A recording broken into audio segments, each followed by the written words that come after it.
Muy buenas noches a todos. Es para mí un placer poder participar y en este caso coordinar este webinar del Colegio Mexicano de Ortopedia y Traumatología en el capítulo de cirugía de columna. El día de hoy vamos a revisar el tema sobre síndrome de salida torácica. Este es un tema complejo, es un tema controversial por la gran gama de síntomas, por las diferentes presentaciones clínicas, así como los retos diagnósticos para llegar a tratar este tema. El día de hoy contamos con la presencia de varios especialistas en la materia. Tendremos a la doctora Yuridia Fombona, también tendremos la doctora Ofelia Rangel, la participación del doctor Sergio Saldaña y del doctor Diego Ramírez. Ellos estarán abordando los diferentes apartados en cuanto a los criterios diagnósticos clínicos, diagnósticos por electromiografía, por imagen, así como resultados de estudios con una técnica quirúrgica que se realiza en el Hospital de Ortopedia Dr. Victorio de la Fuente, mejor conocido como Magdalena de las Salinas. Agradezco nuevamente la presencia de todos ustedes, esperando que este webinar sea de utilidad para todos ustedes. Así que daremos inicio.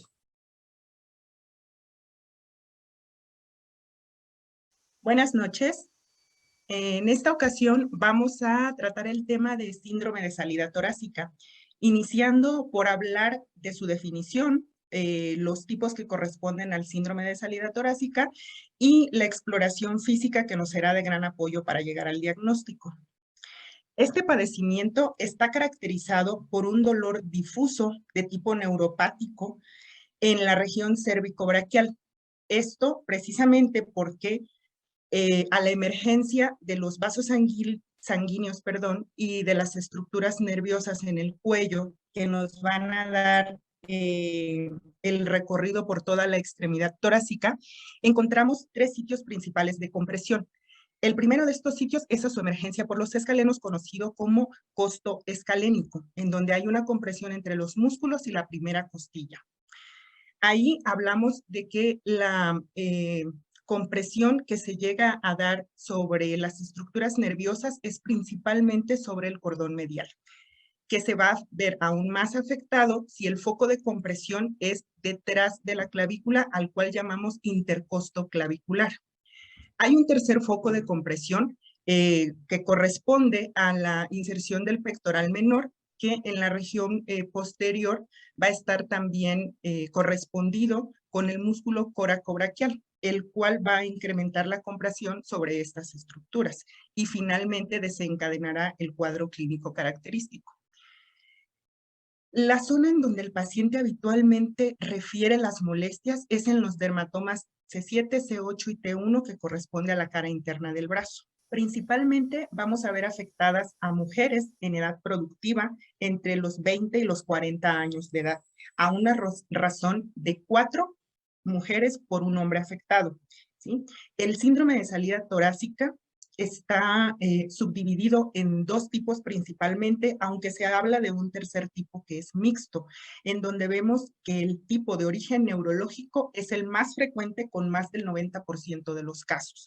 Dentro del vascular encontramos el arterial y el venoso, pero en esta noche nos encargaremos de hablar sobre el de origen neurológico, encontrando el verdadero, que es aquel que se caracteriza por problemas motores, por hipotrofia o atrofia, por limitación funcional, que va a ser el menos frecuente, y el sintomático o disputado, el cual tiene un cuadro caracterizado por el dolor y por algunos otros síntomas que se encuentran en algunos de los pacientes. Por esta y otras razones, la doctora Susan McKinnon en el 2002 hace un estudio de revisión sobre este tópico, donde dice que es uno de los más controversiales en el terreno de la cirugía, debido a lo complicado que puede llegar a ser integrar el diagnóstico y descartar todas aquellas patologías que pudieran corresponder con el mismo cuadro clínico que nos da el síndrome de salida torácica. En los centros donde se llega a manejar esta clase de pacientes, Hay una evolución desde el subdiagnóstico, en donde prácticamente no se piensa en este padecimiento, a pasar por el sobrediagnóstico del mismo, debido a lo confuso que puede ser la sintomatología y que en raros casos se puede aclarar con algunos signos que llegan a presentarse. Las causas más frecuentes llegan a ser el trauma, en donde se asocia, por ejemplo, los latigazos en los accidentes viales, las posturas, especialmente aquella postura en donde hay una rotación interna de los hombros, abducción de las escápulas y una posición anterior al tórax de la cabeza, que tarde o temprano llega a modificar la musculatura del cuello y se puede ver asociada a este padecimiento. El sobreuso, el ejercicio, la actividad laboral. Que, como comentaba antes, son los que más frecuentemente llegan a asociarse al síndrome de salida torácica. Aquellos que nos permitirían llegar de una manera más sencilla al diagnóstico, como la presencia de una tumoración, una costilla cervical, ligamentos o músculos anómalos, son los menos frecuentes, y aun cuando llegan a presentarse, no en todas las personas que los padecen llega a haber asociado un cuadro doloroso. Las parestesias forman parte también del cuadro clínico de estos pacientes con relativa frecuencia. Incluso llegan a referir parestesias en la cara, disestesias, fatiga, dolor en la región occipital hasta en el 70% de los casos, cefalea, sensación de torpeza o debilidad, que ya comentamos, son signos inespecíficos, y los signos mucho menores en cantidad a los síntomas que pueden presentarse, como inflamación, cambios de coloración o limitación funcional. Los signos que nos podrían orientar más hacia este padecimiento, como el síndrome de Horner, la mano de Gillian-Sumner, en donde vemos que hay una atrofia importante del abductor corto del pulgar y de los músculos de la región hipotenar, tienen muy poca frecuencia y no son exclusivos del síndrome de salida torácica. Lo mismo para el signo de Urselsheim, en donde vemos esta dilatación venosa en el hombro ocasionada por la compresión de la vena subclavia. Por esto, echamos mano de varias maniobras de exploración que nos podrían llegar a aclarar el diagnóstico e incluso llevar un tratamiento. Las pacientes que regularmente se presentan, como comenté, son del sexo femenino. Rara vez llegamos a tener un paciente masculino entre los 20 y 40 años, que vienen de múltiples revisiones, incluso de tratamientos quirúrgicos, que han sido sometidos a diversas exploraciones físicas, o que han realizado ya varios estudios paraclínicos con la finalidad de saber qué es lo que padecen y poder integrar un diagnóstico, ¿sí? Entonces, son pacientes que ya vienen ansiosas, muchas de ellas deprimidas, algunas con tratamiento, otras no, buscando pues auxilio para mejorar su sintomatología.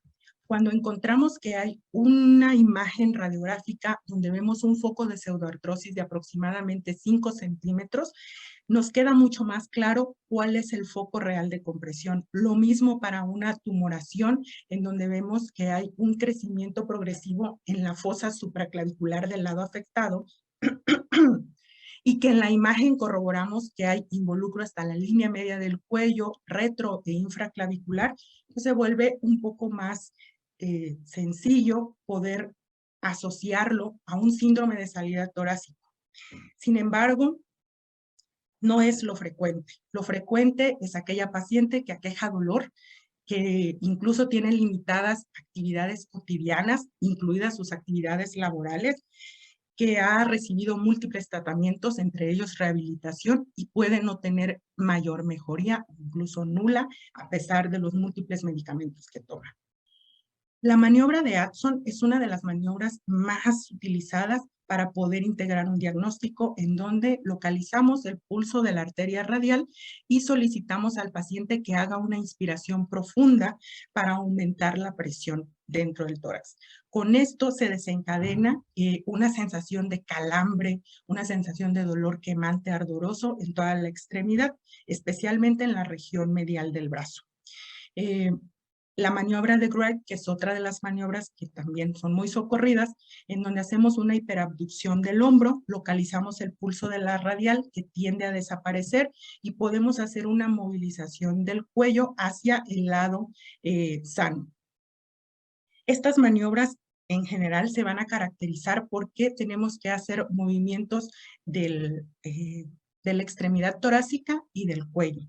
Y todos ellos en los primeros segundos, incluso en el primer minuto, ¿sí?, llegan a desencadenar el cuadro doloroso. La maniobra de Ross, en donde hacemos una abducción de 90 grados del hombro con flexión del codo y puños de forma intermitente, habla durante 3 minutos, aunque la mayoría de los pacientes en el primero presentan parestesias, dolor o incapacidad para mantener la posición. La maniobra de Spurling, en donde se va a hacer una compresión axial sobre la cabeza, que va a desencadenar también el dolor al hacer la compresión sobre el cuello lateralizado hacia el lado doloroso. Las siguientes maniobras se caracterizan principalmente porque se hace una compresión ligera, moderada sobre el hombro, obviamente del lado afectado, en algunos casos asociada con la rotación de la cabeza hacia el lado afectado o hacia el lado contrario, que incrementa la tracción o la tensión que hay en las estructuras nerviosas del plexo braquial y por lo tanto van a desencadenar las molestias sugeridas por el paciente desde el inicio. Tal es el caso de la maniobra de Halsted y la maniobra de Murli, en donde además podemos utilizar esta otra mano del explorador para hacer compresión tanto por tracción como por compresión de los escalenos a la hora que el paciente con su barbilla se apoya sobre la mano. En la maniobra de Falconer, donde hacemos una tracción ligera, compresión del hombro, se desencadena inmediatamente la molestia y el paciente no la tolera más de los primeros 30, 40 segundos. Sin embargo, a pesar de tener todas estas maniobras, que las expuestas son solo algunas de ellas, sabemos que hay un rango de falsos positivos que se presenta alrededor del 15% en todas las que lleguemos a explorar y pueden incrementar hasta un 30-50% si el paciente, además del cuadro que refiere, tiene alguna compresión en el túnel del carpo o en el túnel cubital. El nervio cubital y mediano son los primeros que empiezan a presentar signos de hipotrofia. Sin embargo, esto es una presentación muy tardía que a veces no llega a suceder, ¿sí? Entonces, son maniobras muy útiles, pero necesitamos apoyarnos de otras estrategias, como realizar estudios paraclínicos para poder integrar un diagnóstico. Gracias. Hola, ¿qué tal? Muy buen día. Yo soy la doctora Ofelia Rangel Rojas, soy especialista en medicina de rehabilitación y el día de hoy les voy a hablar del diagnóstico por electroneuromiografía del síndrome de salida torácica. Les tengo primero una tabla de contenidos en donde quisiera mencionarles cuáles son los puntos que nosotros vamos a tocar. Vamos a tener una breve introducción en donde vamos a hablar un poquito sobre la definición. Vamos a tener un segundo punto que es la anatomía, que bien vale la pena hacer un breviario anatómico y hablarles ya después propiamente de la electroneuromiografía, que se compone de dos partes, que es la parte de la neurografía, que son estudios de conducción nerviosa, y la parte de la miografía, que es la exploración con el electrodo de aguja. Bien, el objetivo de esta charla es poder describirles a ustedes cuál es el abordaje que nosotros realizamos y la evaluación de la electroneuromiografía como parte de un estudio complementario para hacer el diagnóstico del síndrome de salida torácica. Bien, hablemos un poquito en la introducción sobre la definición. Siendo breves en esta parte de este capítulo, pues el síndrome de salida torácica como tal es una neuropatía por atrapamiento. Para nosotros, ya hablando y localizando en la parte del plexo braquial, pues es una plexopatía del tronco inferior del plexo braquial, que es el verdadero síndrome de salida torácica neurógeno, que así como lo vemos aquí en este esquema, pues está localizado, más bien localizado sí en el tronco inferior, a causa muchas veces por una banda fibrosa que puede ser como una costilla rudimentaria, una accesoria, que lastima esta parte de nuestro plexo y que, bueno, pues está conformado por las raíces de C8 y de T1. De nuestro breviario anatómico, bueno, pues nuevamente aquí les comentaba yo, esto es una plexopatía del tronco inferior y va a desarrollar, sí, una afección tanto sensitiva y motora en la distribución de las raíces de C8 y T1 hasta los ramos, pues, terminales de nuestro plexo, como lo son el nervio cubital, el nervio mediano y el radial. Entonces, pues, así como se los tengo escrito aquí también, bueno, afecta músculos cubitales, del nervio mediano inervados por C8T1, del nervio inervados por C8 y también afecta al nervio cutáneo braquial medial y al cutáneo antebraquial medial. Nuevamente la imagen aquí de este esquema muy representativo de la anatomía, y es que para nosotros es sumamente importante, y más hablando de síndrome de salida torácica, que nosotros podamos definir con precisión el punto exacto en donde se encuentra la lesión. Por eso mismo aquí me atrevo nuevamente a remarcárselos, hablando de este tipo de padecimiento.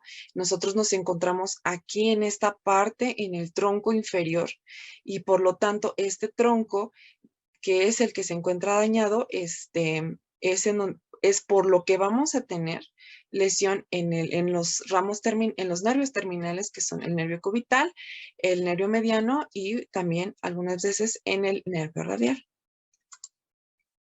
Bien,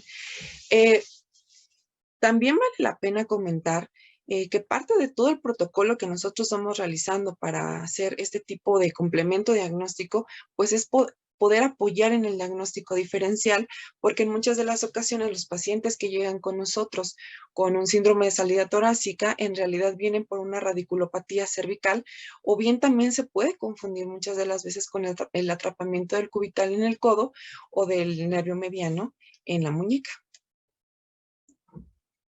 La neurografía, que es la primera parte del estudio de electroneuromiografía. La neurografía, que es esta parte de la estimulación eléctrica que nosotros damos a nivel de los miembros torácicos, tiene, bueno, neurografía y miografía tienen un objetivo, y es localizar la lesión con precisión y poder valorar también la severidad de esta lesión. Entonces, nosotros evaluamos conducción sensitiva y conducción motora. En la parte de la plexopatía, una de las partes más importantes en las que debemos de prestar especial atención es en la conducción sensitiva de la parte de la neurografía, y claro que también de la motora, pero nos va a ayudar sobre todo a poder evaluar a poder diferenciar una plexopatía de una radiculopatía. A manera muy somera y solamente para que nos podamos entender un poquito más adelante sobre algunos términos que les voy a dar, es esta parte de las neuroconducciones y cómo es como nosotros lo evaluamos, cómo lo abordamos. Les decía yo que las neuroconducciones tienen una parte motora y tienen una parte sensorial. Y nosotros lo que evaluamos de esto es el potencial de acción compuesto, que sin entrar a mayor detalles, es esta parte de esta imagen que ustedes tienen aquí, en donde nosotros le estudiamos la latencia. La latencia es esta parte inicial de nuestro potencial, y esto a nosotros nos habla de la mielinización, de cómo se encuentra la integridad de la mielina de ese nervio. Y después, otra de las cosas que evaluamos es la amplitud, que es esta curva que ustedes ven aquí arriba y que nos habla del reclutamiento de axones que nosotros tenemos cuando nosotros damos un estímulo. Y bueno, con esto, otra de las cosas que reportamos en los estudios que les enviamos es la velocidad de neuroconducción, que pues se ve afectada si las latencias se encuentran alteradas. Entonces, se los mencionaba esto porque cuando nosotros evaluamos dentro de la neurografía los nervios motores, en la plexopatía, en la lesión del tronco inferior por síndrome de salida torácica, vemos que hay un patrón de pérdida axonal. ¿Qué quiere decir? Que entonces tenemos amplitudes pequeñas en nuestro potencial de acción compuesto, sobre todo en nervio mediano y en nervio cubital. Esto hablando de nervios motores. La parte del estudio de los potenciales de acción de nervios sensitivos, estos se dicen que tienen un patrón muy distintivo. Y es que dicen, nos comentan que el potencial de acción sensorial del nervio mediano generalmente se va a encontrar normal. Y esto es porque sus fibras sensitivas, o sea, si bien aquí sabemos que nuestra distribución viene y aporta un ramo para formar el nervio mediano, las fibras que son sensitivas viajan por el tronco superior y por el medio. Y del tronco cubital sí se van a encontrar esos potenciales sensitivos anormales, porque las fibras sensitivas del nervio cubital sí se encuentran descritas, que se encuentran viajando completamente por el tronco inferior, que es el que tenemos afectado en síndrome de salida torácica. Y el potencial de acción del cutáneo antebraquial medial puede estar con una amplitud bajita o bien se puede encontrar ausente. Cuando nosotros llevamos a cabo la evaluación de un paciente, siempre para nosotros es importante poder realizar el estudio de los dos lados. Si bien no son los dos lados los que muchas de las veces pues están afectados, en realidad nosotros poder comparar un lado, el lado sano contra el lado sintomático, nos permite ver si hay alguna diferencia significativa. Y llámese significativo para nosotros que tenga, hablando de amplitudes de nuestros potenciales, que se encuentre una diferencia de más del 50% de un lado contra el otro, pues para nosotros esto ya se considera anormal. Los estudios que nosotros realizamos como parte de la neurografía de forma rutinaria, le llamamos nosotros, pues son potenciales sensitivos para el nervio cutáneo antebraquial lateral, radial, mediano, cubital y cutáneo antebraquial medial, como les comentaba, haciéndolo de forma bilateral, para poder comparar con el lado que no se encuentra afectado.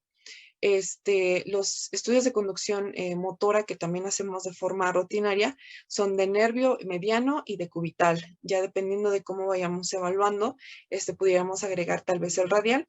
Y las respuestas F, que es otro tipo de prueba especial que les llamamos nosotros respuestas tardías, de nervio mediano y de cubital, igual de forma bilateral y que nos ayuda a diferenciar muchas de las veces una radiculopatía de una plexopatía. Vamos a tomar ahora la otra parte del estudio, que es la parte de la miografía. La miografía es esta exploración con el electrodo de aguja.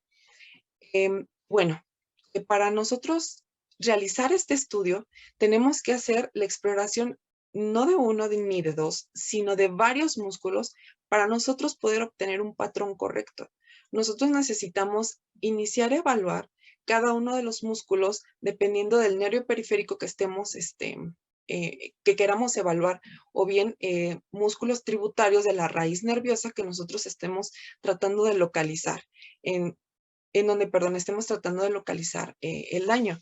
Por eso les comentaba desde un inicio que este tipo de estudio nos ayuda a localizar con precisión el tipo y el sitio en donde se encuentra la lesión. Y bueno, como les decía, entonces, como estamos tratando de definir la localización de estas lesiones, pues entonces necesitamos buscar los músculos suficientes para poder representar a cada uno de los troncos, cordones y los nervios terminales. Y esto es como el patrón de rutina que nosotros llevamos a cabo para nuestra exploración con el electrodo de aguja para un síndrome de salida torácica. Debemos de examinar al menos un músculo en cada distribución de nuestros nervios periféricos. En este tipo de patología, pues buscamos cubital, mediano y hacemos también de radial, porque sabemos que cada uno pues tiene contribución. Examinamos músculos inervados por el mismo nervio periférico y buscamos que tengan raíces diferentes. Esto es porque de esta forma podemos evaluar que sea que sea a nivel de troncos y no de raíces, porque si estuviéramos hablando de una radiculopatía, estaríamos hablando de una definición diferente. Y también debemos de examinar los músculos que nosotros notemos clínicamente débiles o paralizados, y músculos sobre todo muy proximales. Esto incluye a los paravertebrales. Y bueno, podríamos pensar, bueno, ¿por qué un paravertebral? Bueno, porque parte de nuestro estudio lo habíamos comentado, tenemos que descartar una radiculopatía. Entonces, esto a nosotros nos ayuda a identificar de forma más precisa si es una radiculopatía, si estamos a nivel de troncos o estamos más hacia la parte de los nervios terminales. Y si los hallazgos, como les decía, se encuentran en el límite de la normalidad, pues tendremos que comparar con el lado contralateral. Pero bien, este es el abordaje y ustedes me dirán, ¿qué es lo que están entonces ustedes esperando encontrar como parte de esta alteración? Bueno, pues nosotros encontramos alteraciones en músculos tributarios de mediano, en músculos tributarios de cubital, sobre todo de aquellos que se encuentran inervados por C8-T1, y músculos de radial inervados propiamente por C8. Y aquí sería, pues hablarles de, híjole, un tema muy, muy, muy, muy amplio, pero para fines resumidos y prácticos, lo que nosotros esperamos encontrar en este tipo de patología, pues es inestabilidad de membrana en estos músculos tributarios de los que les estoy comentando. Y pues eso de forma muy breve sería para comentarles lo que nosotros hacemos para el abordaje del diagnóstico del síndrome de salida torácica a través de la electroneuromiografía. Espero que les sea de utilidad y quedo a sus órdenes. Muchas gracias. Buenas noches, yo soy el doctor Sergio Saldaña Pimentel, médico radiólogo. El día de hoy vamos a hablar sobre la imagen en síndrome de salida torácica. Agradezco mucho la invitación para esta ponencia. La tabla de contenidos que vamos a tener el día de hoy, vamos a visualizar algunas generalidades en cuanto a la imagen, la radiología convencional, el ultrasonido, la tomografía, resonancia magnética, angiografía y venografía. El objetivo de esta charla va a ser conocer los distintos métodos de imagen que se utilizan para el diagnóstico de síndrome de salida torácica, así como algunos hallazgos, utilidades y ejemplos de los mismos. Dentro de las generalidades, lo más importante que me gustaría que tuvieran en consideración a recordar es la parte anatómica. Los tres sitios principales donde van a ocurrir la compresión de las estructuras va a ser a nivel del triángulo escaleno, donde los límites van a ser el escaleno anterior, el escaleno medio, el triángulo que va a estar en la parte inferior, va a estar dado por la costilla, así como el espacio costoclavicular, en el cual va a estar formado por el ángulo entre la clavícula y la primera costilla. En la otra parte va a ser el espacio subcoracoideo, el cual va a estar detrás y por debajo de la apófisis coracoides, como lo vemos en estas imágenes. Dentro del triángulo escaleno vamos a tener compresiones a nivel del plexo braquial. En el espacio costoclavicular vamos a tener que podemos encontrar alguna alteración a nivel de la arteria y vena subclavia, así como a nivel axilar. Dentro de la clasificación de esta patología, fisiopatológicamente lo vamos a dividir en tres grupos. El grupo de los neurogénicos, que va a representar el 90% de las causas a nivel del síndrome de salida torácica. El venoso, que va a representar de 3 al 5% y se va a dar principalmente en el espacio costoclavicular, y el arterial igualmente a nivel del espacio costoclavicular, pero va a representar del 1 al 2%. Dentro de las consideraciones más importantes por imagen, vamos a contemplar que tanto venoso, arterial, neurogénico tienden a encontrarse anormalidades en cuanto a la anatomía de los tejidos blandos, así como de las estructuras óseas. En el venoso también debemos de tener en consideración que podemos encontrar algún tipo de trombosis en el trayecto subclavio, así como axilar, algunos vasos colaterales que se pueden llegar a presentar y nos da las manifestaciones de síndrome de salida torácica. En la parte arterial podemos encontrar aneurismas o pseudoaneurismas, también a nivel del trayecto de la subclavia, así como axilar, trombos arteriales, también podemos llegarlos a visualizar, émbolos distales y también vasos colaterales. En la parte neurogénica, pues todas las anormalidades que se puedan llegar a presentar dentro del trayecto del plexo braquial. la parte de la radiología convencional sigue siendo algo esencial en la patología musculoesquelética. Su uso va a ser de muy común y podemos encontrar hallazgos que normalmente no los pensábamos, y estos pueden ser hallazgos fortuitos o pueden ser hallazgos intencionados. El método digital actualmente nos está ayudando bastante para identificar algunas alteraciones como esta, en esta proyección donde vemos una costilla a nivel cervical del lado derecho. Con el método digital en nuestra computadora podemos hacer modificación del contraste mediante la escala de grises solo con apretar un botón y hacer movimientos hacia la derecha, la izquierda, arriba o abajo para modificar ese contraste. Las estructuras óseas van a ser esenciales, siempre estudiarlas cuando se piensa en una lesión a este nivel. En esta proyección también vemos que a este paciente se le hizo una tomografía computada donde se le hizo una reconstrucción en tercera dimensión y vemos que se corrobora el diagnóstico. En estas proyecciones de tórax vemos del lado izquierdo cómo este paciente tenía una fusión entre la primera y la segunda arco costal del lado derecho. En este otro paciente vemos cómo existe una alteración en cuanto a una megapófisis transversa del lado derecho y así como una costilla cervical del lado izquierdo. En este otro paciente vemos cómo el trayecto de la clavícula del lado izquierdo está normal, pero a nivel del lado derecho tuvo una fractura y esta fractura tuvo una alteración en cuanto a la consolidación y eso estaba provocando la compresión a nivel arterial y venoso a ese nivel. El ultrasonido sigue siendo un método no invasivo, un método que nos ayuda porque es tanto estático como dinámico. ¿Esto qué quiere decir?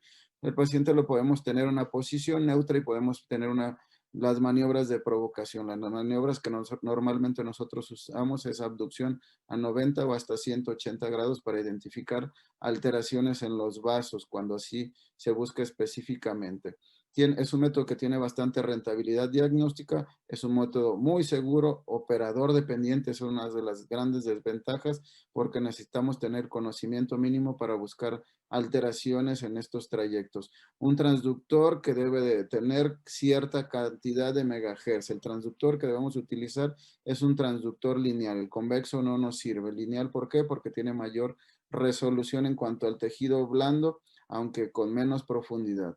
Pero actualmente los recomendados son 10 MHz, aunque 12, 15, 18 y hasta 22 MHz tenemos en algunos transductores de nueva generación. La escala de grises es algo importante que debemos de visualizar. Esta es la piedra angular del ultrasonido, donde vemos el trayecto del vaso que se identifica de morfología normal, calibre normal. Podemos utilizar el método Doppler color, donde hay adecuada saturación de las estructuras vasculares y donde vemos que hay que manejar adecuadamente la caja del color para evitar cualquier artefacto. Y cuando ponemos el Doppler espectral debemos de tener una angulación entre 50 y 60 grados. En este paciente lo teníamos a 60 grados y la parte arterial vemos cómo tiene un patrón trifásico. Este patrón es totalmente normal, era un paciente normal. En este ejemplo vemos cómo este paciente tiene alteración desde la radiografía y al momento de hacer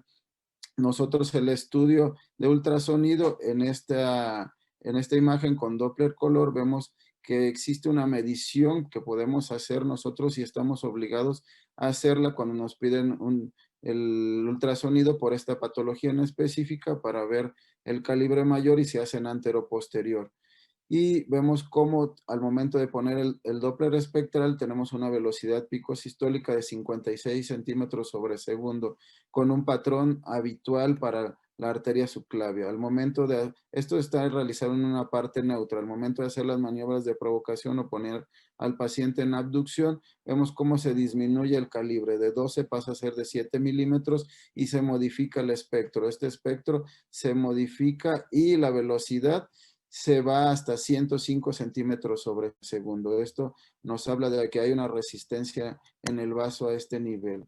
Y este paciente tenía una alteración a nivel de la arteria subclavia. Este otro ejemplo, vemos cómo la alteración está a nivel de la vena subclavia. La diferencia en la arteria es que tiene un patrón trifásico la arteria y la vena tiene un patrón monofásico, sigue solo un espectro. En este paciente vemos cómo la velocidad que tenía era 15 centímetros sobre segundo en una posición neutra, y en en esta otra imagen, esta velocidad se modifica de forma considerable a 5.9 centímetros sobre segundo. Vemos cómo la amplitud del patrón se modifica. En este paciente la modificación es menor, de 14.3 centímetros a 12 centímetros sobre segundo, pero presentaba manifestaciones de síndrome de salida torácica, y con eso hicimos el diagnóstico de esta patología.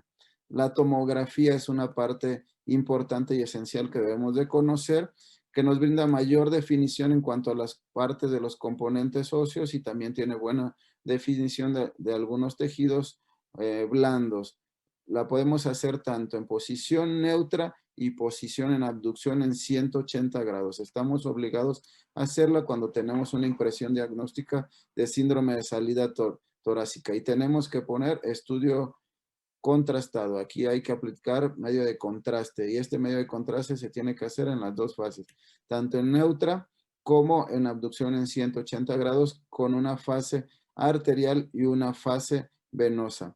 En este paciente tenemos el ejemplo en las reconstrucciones, como al momento de hacer la abducción en 180 grados existe una disminución del calibre del vaso a nivel del espacio costoclavicular, y donde es posterior a la disminución del espacio, existe un aumento del calibre del vaso. Podemos hacer este tipo de reconstrucciones, que además de esto, podemos adquirirlo con alguna tonalidad de colores para ejemplificar el sitio o la localización específica de la estenosis, y esto nos ayuda para que el estudio sea más completo. En esto podemos hacer reconstrucciones multiplanares, sagitales, coronales, y podemos hacer adquisiciones específicas. Las reconstrucciones en tercera dimensión podemos hacerlas de este tipo. Ahí depende de la destreza del técnico para poder hacer o ejemplificar lo que estamos buscando.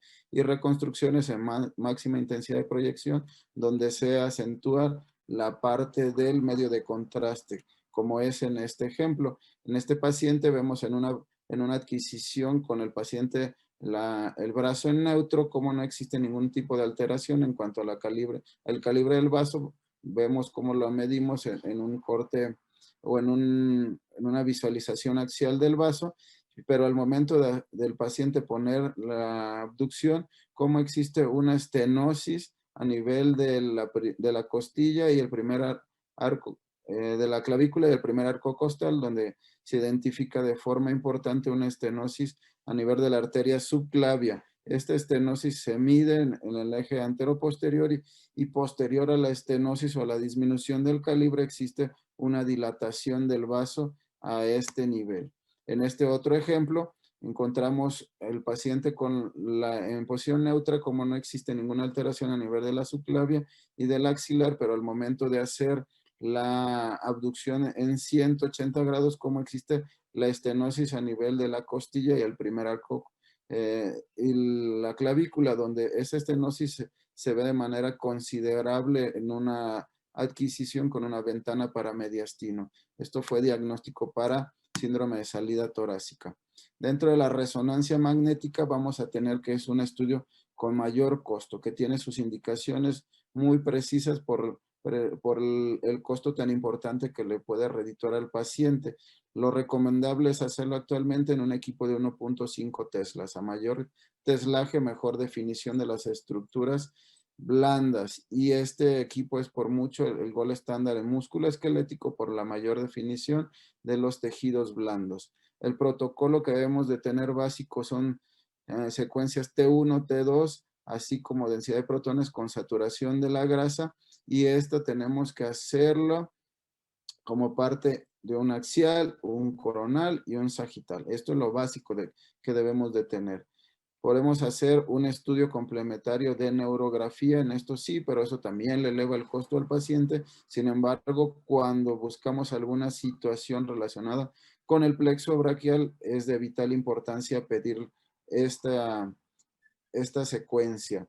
El gadolíneo también podemos utilizarlo para buscar alteraciones tanto arteriales como venosas o alguna lesión que podamos ya tener documentada y querramos ver el reforzamiento. En este paciente, en una sagital, en un coronal en T2, vemos cómo existe una imagen multilobulada hiperintensa con algún septo dentro de la misma a nivel de C7, T1, que se desplaza hacia la derecha y está alargada. En esta reconstrucción que podemos ver, este es otro paciente donde presenta también una imagen muy parecida y tenía alteración a nivel del plexo braquial y esa era la causa de su síndrome de salida torácica. Podemos hacer reconstrucciones en máxima intensidad de proyección, en un estudio de angioresonancia, sí, y también podemos hacerlo en neutro y también con abducción en 180 grados. En neutro no se veía ninguna alteración a nivel del calibre de la arteria subclavia, pero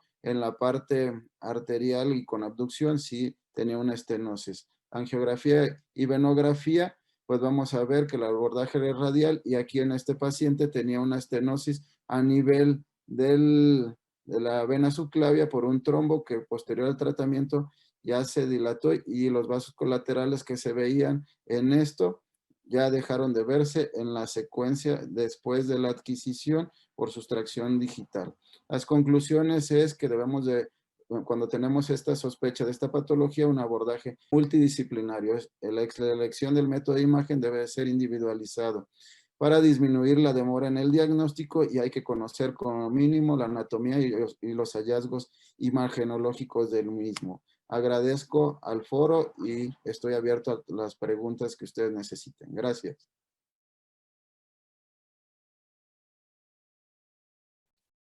Muy buenas noches. Vamos a ver ahora lo relacionado al manejo quirúrgico del síndrome de salida torácica. No omito mencionar el agradecimiento al presidente del Colegio Mexicano de Ortopedia, al doctor Guillermo García Pinto, y también al doctor Adrián García Suárez, quien es el representante del capítulo de columna. Empezaremos viendo los aspectos del manejo quirúrgico del síndrome de salida torácica. El objetivo de esta plática, pues, es describir los diferentes tipos de abordajes y manejos quirúrgicos para el tratamiento de esta patología. Aquí es algo complejo y es algo controversial por la diversidad de especialidades que tienen que ver en el manejo de esta patología. Tenemos que, por angiólogos, también por especialistas en cirugía plástica y reconstructiva, así como neurocirugía, y desde luego la especialidad de ortopedia se encargan de manejar este tipo de patología, también por las diferentes manifestaciones clínicas, por los diferentes sitios en donde se realiza la compresión, viene la diversidad de manejos quirúrgicos, cada uno enfocado hacia su patología y hacia su especialidad. Descritos en la literatura tenemos básicamente 3 abordajes para este tratamiento. El tratamiento mediante el abordaje supraclavicular, el manejo mediante el abordaje infraclavicular y el descrito también como abordaje axilar o transaxilar. Básicamente los objetivos son 3 también en cualquiera de estas 3 abordajes quirúrgicos. Hacer tejidos blandos, que consistiría en la escalenectomía y la neurolisis del plexo braquial. Recordemos, neurolisis no es matar el nervio, sino la acepción en la definición viene como liberación de adherencia, liberación de fibrosis. La excisión de la costilla cervical y también la excisión de la primera costilla en cualquiera de estos abordajes, de estos 3 abordajes descritos. En este estudio se reportan los resultados de estos abordajes quirúrgicos, ¿sí? De la resección transaxilar y con resección de costilla y escalenectomía, con el abordaje supraclavicular. Se han reportado también abordajes combinados y con abordaje posterior, ¿sí? La resección transaxilar de costilla acompañado de escalenectomía reportan ventajas y no como tal desventajas, sino limitaciones. Las ventajas es una incisión cosmética, se expone la primera costilla y el escaleno anterior de una manera muy anatómica y muy directa. Se puede también incluso resecar alguna costilla cervical, reportan, siendo de mayor utilidad en el síndrome de salida torácica venoso. Acá reportan una mayor ventaja. Limitaciones, pues se trabaja en una cavidad prácticamente, de tal forma que se debe de tener una buena iluminación, unas fuentes de luz, ya sea en los retractores o mediante una lámpara frontal. Sin embargo, presenta una dificultad para realizar reparaciones arteriales en caso de que existan aneurismas o trombos dentro de la arteria axilar. ¿Sí? Esta es la posición recomendada. El paciente está en decúbito lateral con el hombro en abducción a 90 grados y el codo apoyado en un soporte, de tal forma que se puede tener un acceso directo al hueco axilar. El abordaje supraclavicular con escalenectomía, ya sea con o sin resección de la primera costilla, presenta las ventajas de que tiene una buena visualización de estructuras, tiene una adecuada exposición en caso de que sea necesaria una reparación vascular, y si hay algunas costillas, presencia de alguna costilla cervical, pues su remoción se facilita mucho más. La limitación es que durante este abordaje hay una visión directa del nervio frénico, que si no se tiene clara su presencia, es muy fácil que pueda lastimarse, así como el nervio tóraco-dorsal. Es un abordaje menos cosmético. Aquí también dependemos del proceso de cicatrización de cada paciente, y también se reporta una mayor recidiva si no se reseca la primer costilla. Sí, aquí tenemos un caso, una paciente que presenta una costilla cervical. Recordemos que la incidencia de costillas cervicales bilaterales se da en el 50% de los casos. Esta paciente tiene un esbozo de costilla cervical del lado izquierdo, sin embargo, una costilla cervical muy evidente del lado derecho, que es donde genera toda la sintomatología. Con ella, pues desde luego está recomendado e indicado realizar un abordaje supraclavicular para la adecuada resección de la costilla cervical. El abordaje combinado se sugiere o se recomienda para cuando hay patologías en diferentes lugares, ya sea supraclavicular o infraclavicular.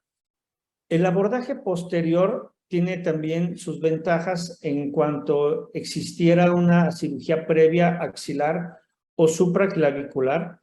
También cuando existe una radiación en la parte anterior del tórax, los tejidos se vuelven duros, se vuelven muy difíciles de disecar. Por lo tanto, el abordaje posterior es el recomendado. La limitación de este abordaje es que hay que entrar a través del trapecio. Esto puede generar un mayor sangrado. Hay que elevar la escápula. Esto se traduce pues en un mayor dolor y tiempo de recuperación posoperatorio. La visión de estructuras en la porción anterior es más complicado, y lo cual hace difícil una reparación vascular en caso de que sea necesario. De acuerdo a diversos estudios, Martens en 1980 reporta una serie de 67 pacientes en los cuales hicieron los diferentes abordajes descritos: supraclavicular, una toracoplastía posterior, así como un abordaje axilar. Ellos califican sus resultados en excelentes, en satisfactorios o en pobres, teniendo los reportes de que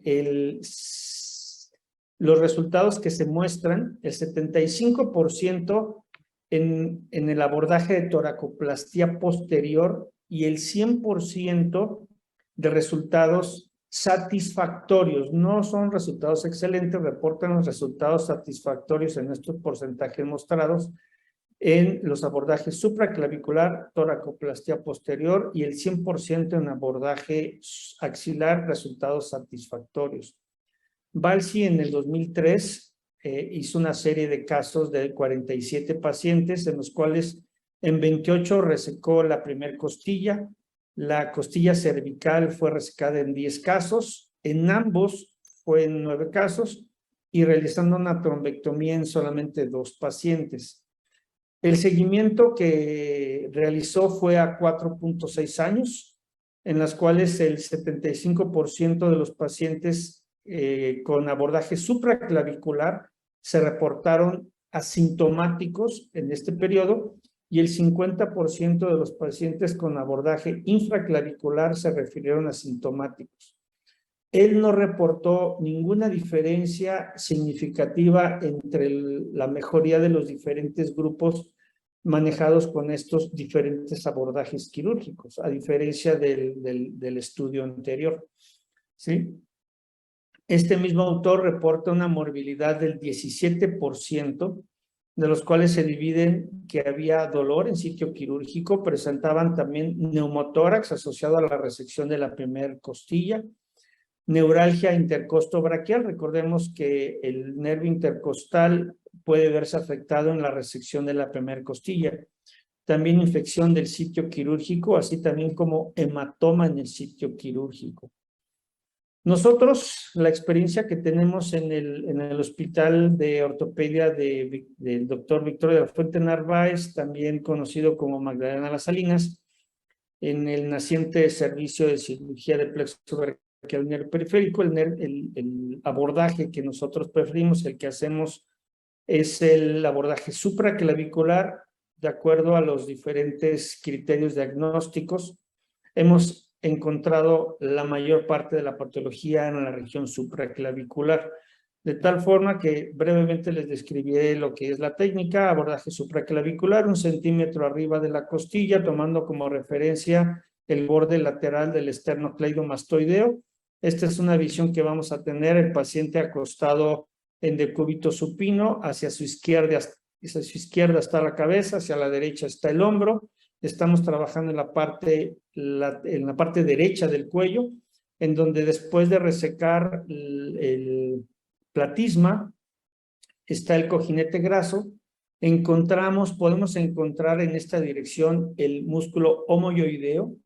Dependiendo de la inserción y del tipo de cuello del paciente, puede estar más alto o más bajo, puede estar incluso hasta retroclavicular. Vemos el escaleno anterior. Aquí hay que tener cuidado porque en esta parte, aquí donde está el cursor, vemos a la yugular interna.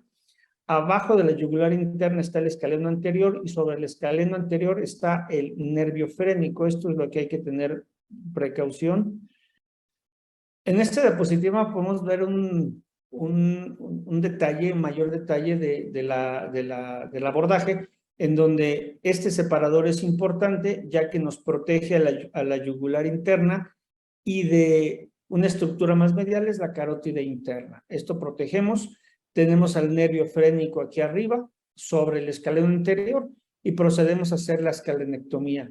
Nosotros preferimos hacer la escalenectomía con bipolar. De esta manera estamos cauterizando al mismo tiempo y lo vamos haciendo de forma secuencial, ya que está reportado que puede haber dentro del escaleno anterior nervios frénicos accesorios, que hasta ahora no nos hemos encontrado con ninguno de ellos.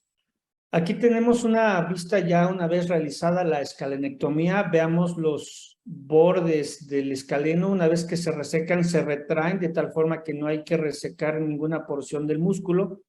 Y aquí tenemos a visión directa el tronco superior y nosotros hacemos la liberación hasta visualizar la arteria subclavia. Esto nos habla de que ya tenemos una descompresión a visión directa. Si palpamos hacia proximal en este sentido, vamos a palpar las apófisis transversas y hacemos una liberación hacia distal, metiendo de forma digital el dedo, haciendo una disección roma, teniendo por atrás del dedo el plexo braquial y por arriba la porción de la clavícula, de tal forma que al penetrar y al resecar de manera roma podemos obtener una liberación adecuada de las estructuras. Conclusiones, pues bueno, de acuerdo a los diferentes artículos, hay una falta de consenso diagnóstico por la diversidad y la amplia gama de síntomas. no hay diferencia en el beneficio, en especial cuando se trata de la variedad no neurogénica, cuando solamente el cuadro clínico se caracteriza por dolor, ¿sí? Algunos refieren, algunos artículos, que no hay una evidencia cualitativa en cuanto a los diferentes tipos de diagnóstico y de tratamiento. Se requieren más estudios valorando el dolor inicial, habiendo escalas, ¿sí? En cuanto a la discapacidad, ya sea física y mental, que muchas de estas personas cursan con cuadros de ansiedad o de depresión, y también documentando los diferentes efectos adversos de estos tratamientos. Muchas gracias por su atención.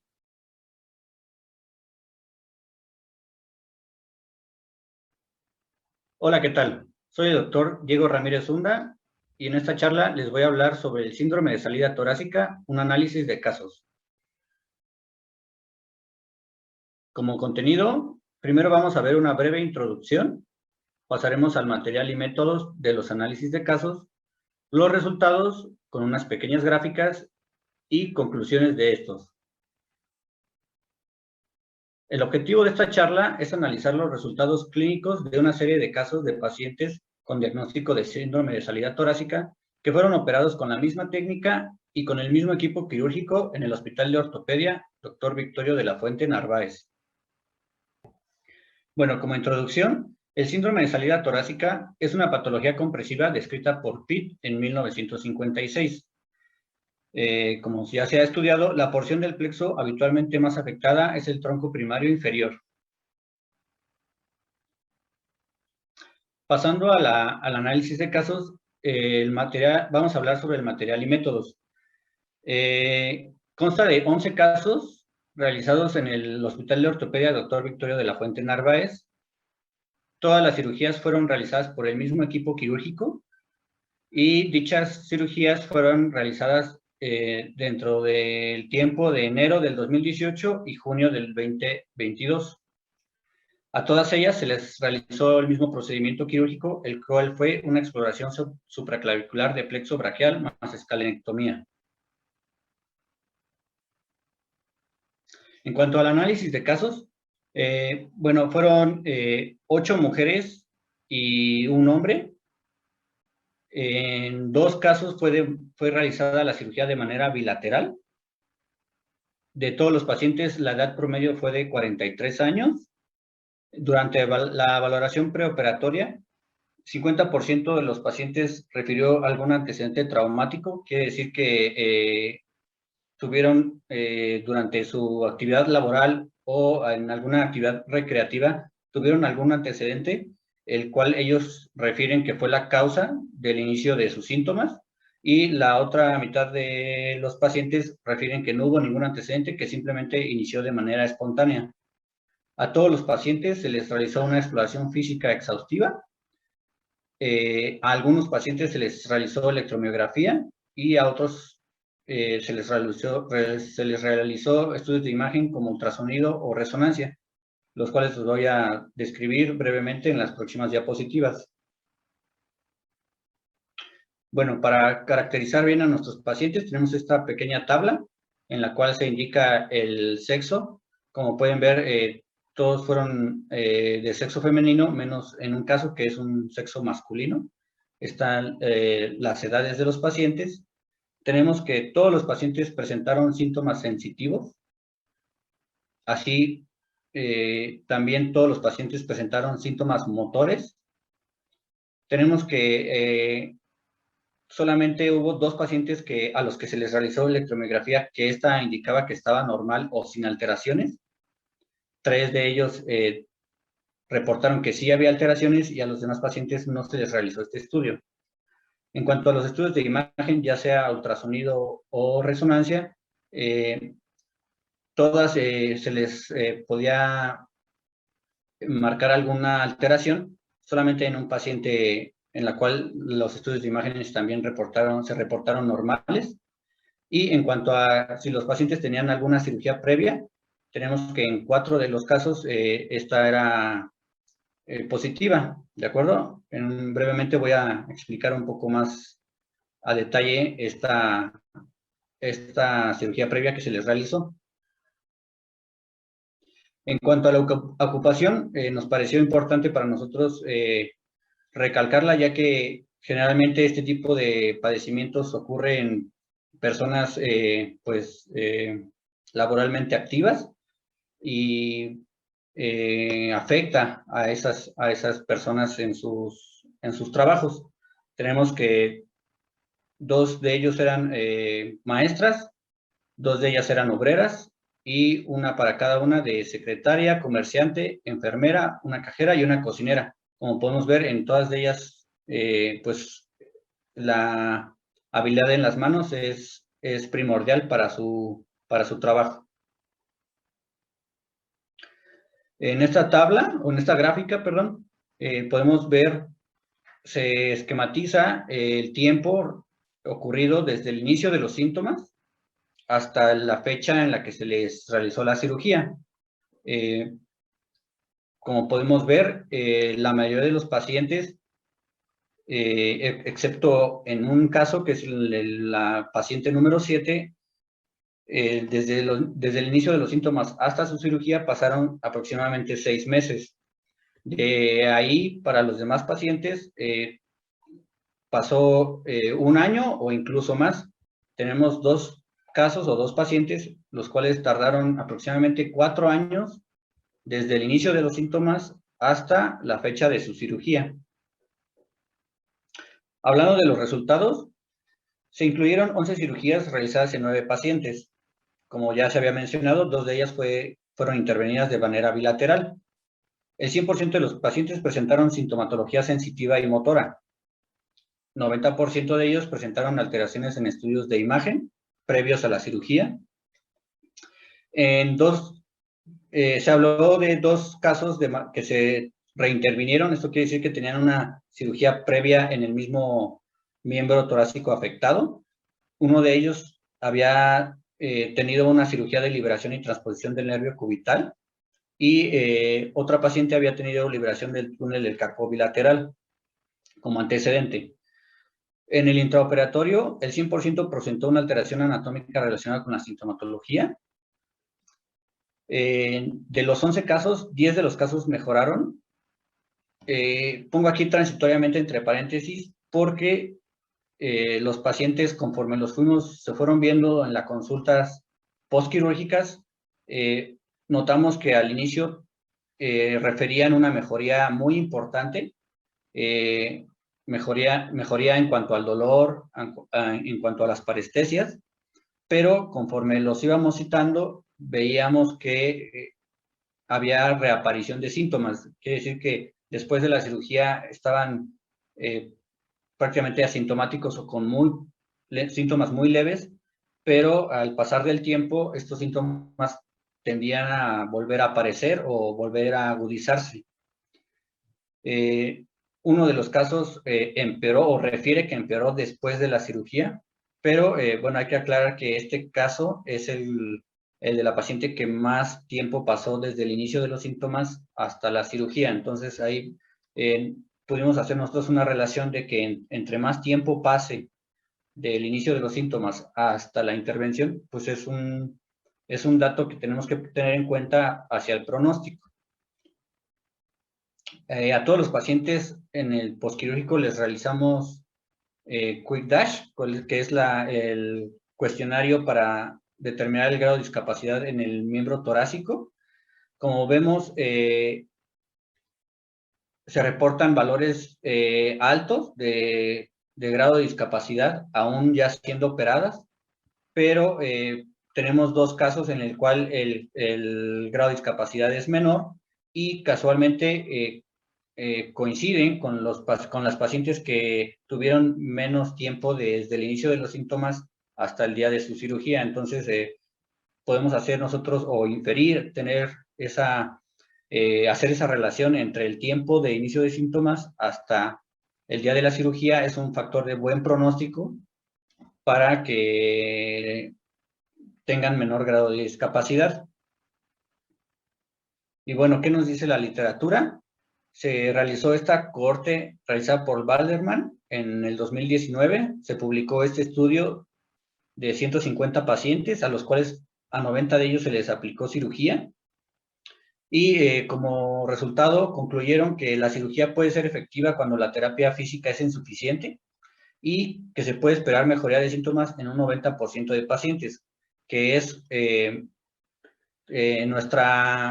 nuestro tamaño de muestra obviamente es pequeño, pero podemos más o menos relacionarlo en que también el 90% de nuestros pacientes mejoró, solamente uno empeoró, y bueno, se debió, entre otras causas, al tiempo que pasó desde el inicio de síntomas hasta su cirugía. Entonces, como problema, pues tenemos que el síndrome de salida torácica sigue siendo un diagnóstico de exclusión, por lo que su diagnóstico y más aún su tratamiento generalmente es tardío, lo que conlleva resultados poco satisfactorios. Y pues bueno, ¿qué concluimos? Que hay que sospecharlo desde un inicio y que el resultado de la cirugía depende del tiempo de evolución y con un manejo temprano se puede mejorar bastante la calidad de vida de estos pacientes. Y eso sería todo.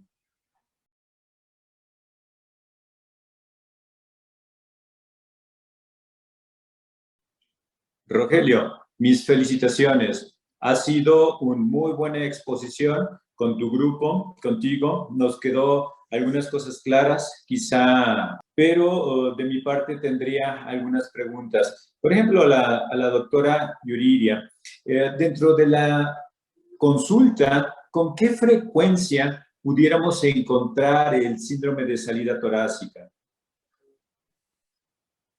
Hola, ¿qué tal? Buenas noches.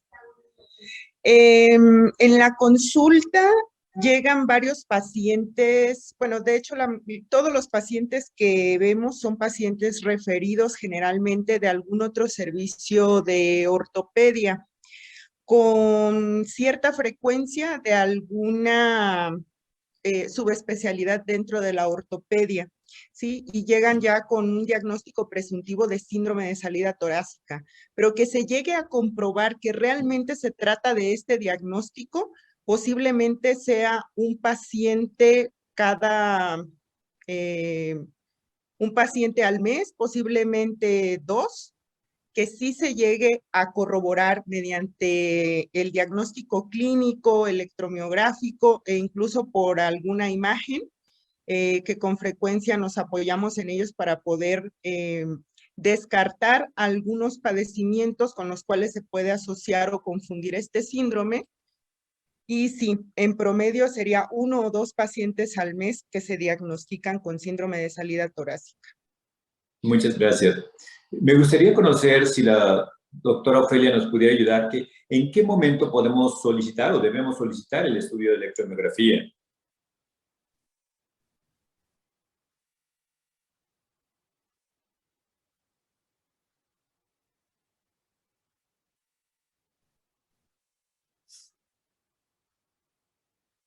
No sé si estemos teniendo por ahí algún problema técnico, pero mientras lo resolvemos, no sé si por ahí el doctor Sergio Saldaña, que nos habló muy bien de imagen, yo sé que el estudio de resonancia es un estudio caro, pero ¿cuál sería el mejor estudio para decir tiene síndrome de salida torácica? Gracias, doctor. Buenas noches a todos. Pues todo depende de la etiología que estemos pensando que está causando esta patología. Es la imagen que nosotros nos puede ayudar. Podemos empezar con algo tan simple como la radiografía. Si vemos que al momento de palpar al paciente tiene algún incremento en cuanto al tejido blando a nivel cervical, pues estaremos pensando en una costilla cervical, que esto pues nos daría, dependiendo de las manifestaciones y el cuadro clínico del paciente, el diagnóstico de esta enfermedad. Tenemos una gran variedad de todos estos estudios de imagen, sin embargo, sí va enfocado específicamente al origen o la etiología que uno esté pensando. La resonancia magnética es un método efectivamente muy caro, pero de mucha utilidad cuando vemos o estamos pensando en una situación de plexo braquial, por ejemplo, para definir mejor las raíces. Si tenemos la posibilidad de hacer una neurografía o tener reconstrucciones con máxima intensidad de proyección, nos ayuda bastante para definir o localizar el sitio exacto de la lesión del paciente. También hay que recordar que estos estudios pues tienen una resolución muy importante en cuanto a los tejidos blandos.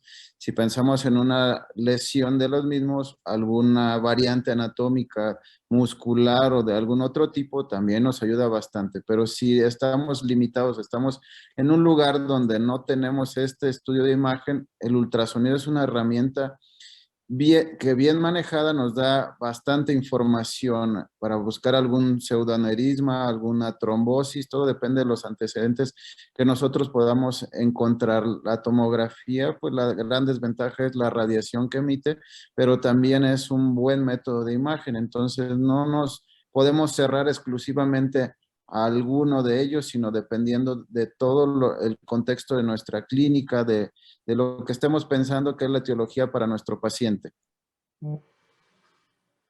De acuerdo, muchísimas gracias.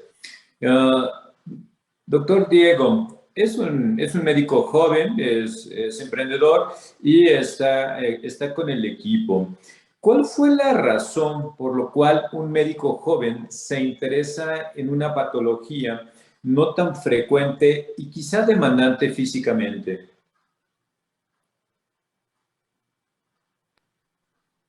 Hola, ¿qué tal? Gracias, doctor. Buenas noches. Pues mire,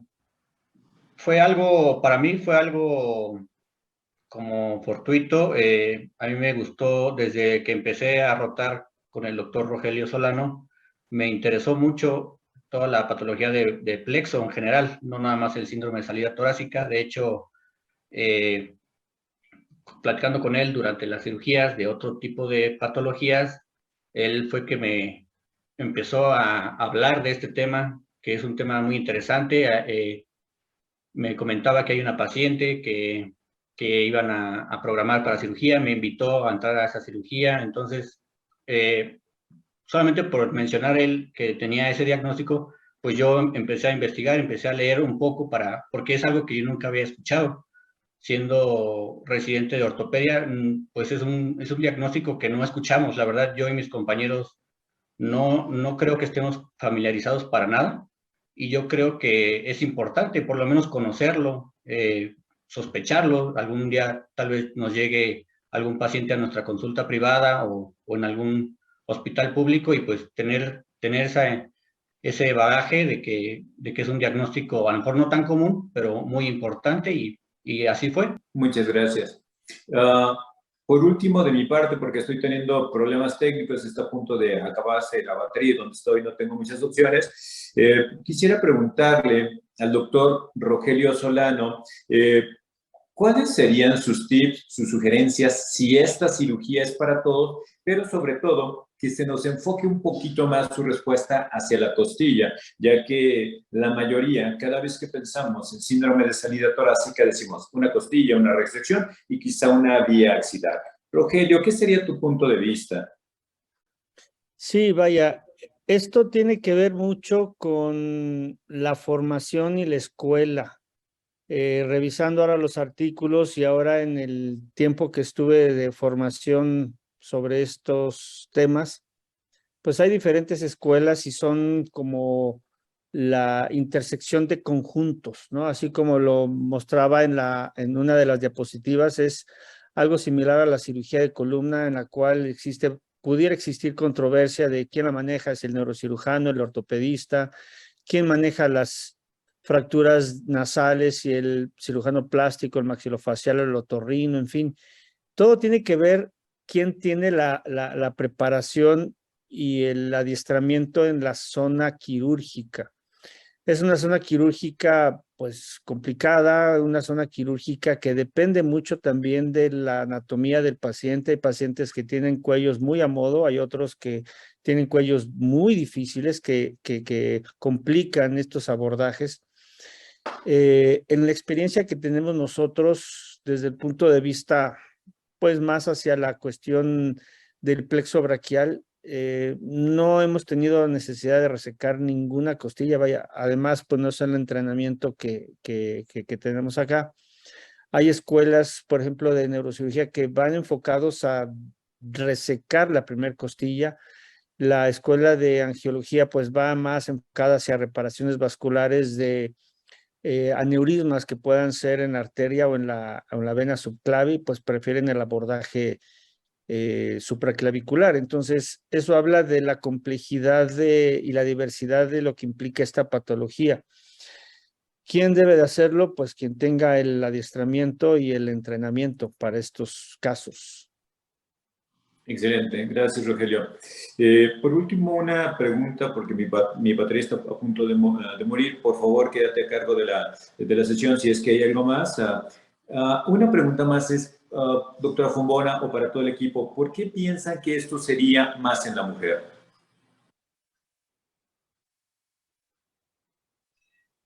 Como tal, no hay características, por lo menos en lo que hemos podido revisar de la bibliografía del tema, donde nos muestra específicamente cuáles son las causas por las que en las mujeres es más común.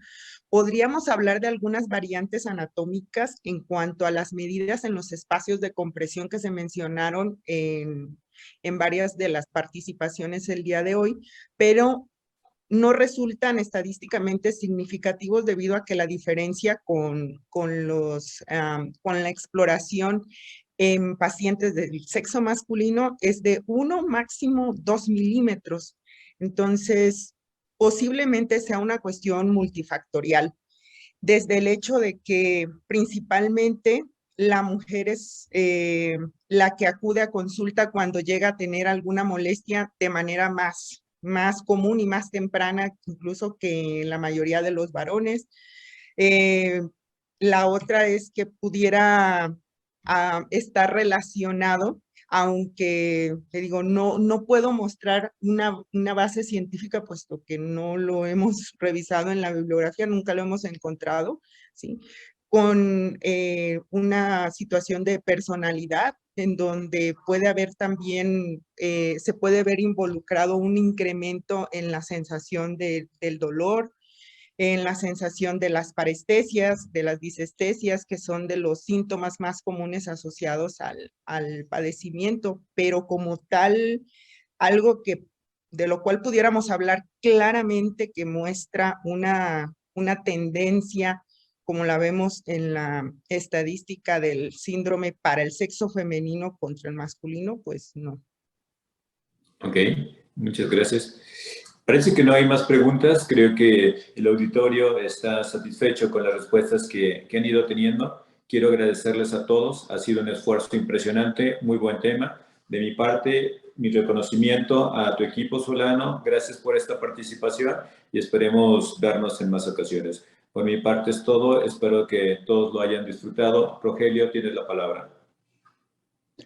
Pues encantado y agradecido con la oportunidad de poder compartir la experiencia que estamos teniendo en el Hospital de Ortopedia con la atención a este tipo de pacientes con patología nerviosa, con patología traumática, con patología compresiva crónica, y dentro de ellos pues se puede incluir también el síndrome de salida torácica.